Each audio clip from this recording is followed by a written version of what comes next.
Oo.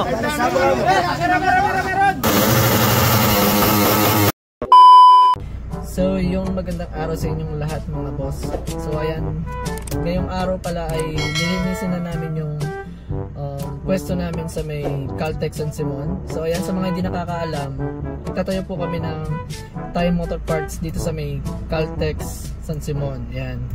Sa mga hindi nakakaalam, ituturo po namin kayo kung saan po ito matatagpuan. Huwag po kayong mag-alala mga idol. So, ayan, by the way, motor show po wala kami kagabi. At ito yung nangyayari. Let's go. Peace out. Ito yung araw ng motor show nga pala mga idol. So ayan, bumabagyo, kalaan namin hindi na ito matutuloy. Ito yung unang araw na ilalapag namin ng ganito kulay sa El Demonyo mga idol. Naisipan ko nga pala itong pa-repaint mga idol at tumesting ng ibang kulay. Papansin nyo dito mga idol, bagong decals na si El Demonyo. Kung medyo tumigil na yung ulan, dali-dali na kaming umalis dito mga idol. Nakarating na nga kami sa venue ng motor show mga idol. So ayan, ang dami ng tao, ang dami nag-aabang kay El Demonyo. Dali-dali na nga namin inayos yung motor kung ano nga dapat gawin bago ito i-judge. Nabalitaan namin na may magaganap daw na loudest pipe mamaya mga idol. At dito chinek namin yung kondisyon ni El Demonyo kung kakayanin ba yung loudest pipe. Sa una medyo okay pa to mga idol. At dumating nga yung hindi namin dapat inaasahan. Nawalan ito ng power at palyado siya. Hindi namin alam kung anong dapat gawin.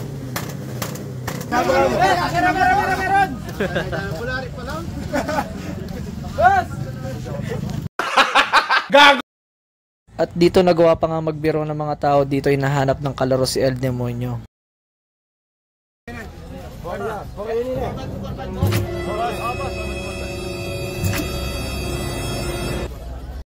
Parang may naamoy ako hindi maganda.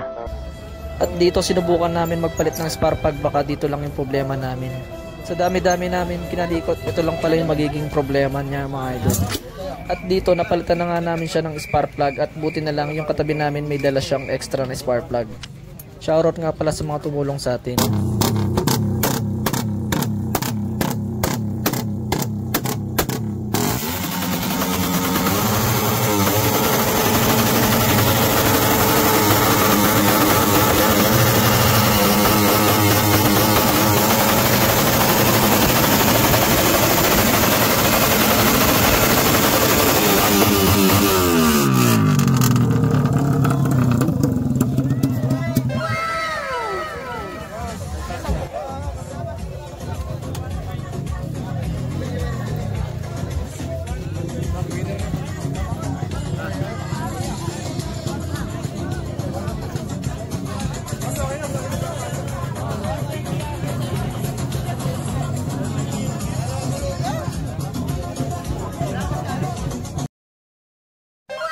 Ganun pa man, nakuha namin yung loudest pipe 4-valve champion dito mga idol.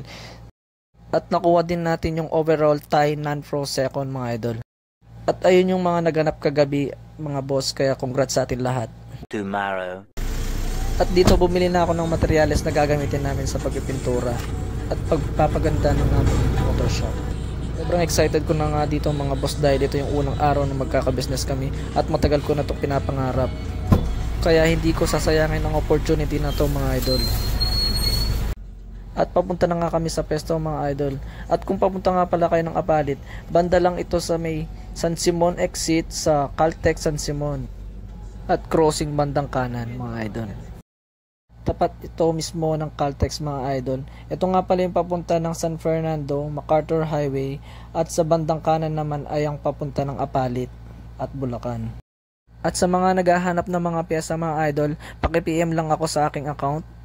At paki-share na din mga idol para makita ng ibang mga tropa natin. Sa mga tumapos ng video na to mga idol, maraming salamat sa inyo. Hanggang sa muli, mag-iingat, ride safe always, peace out!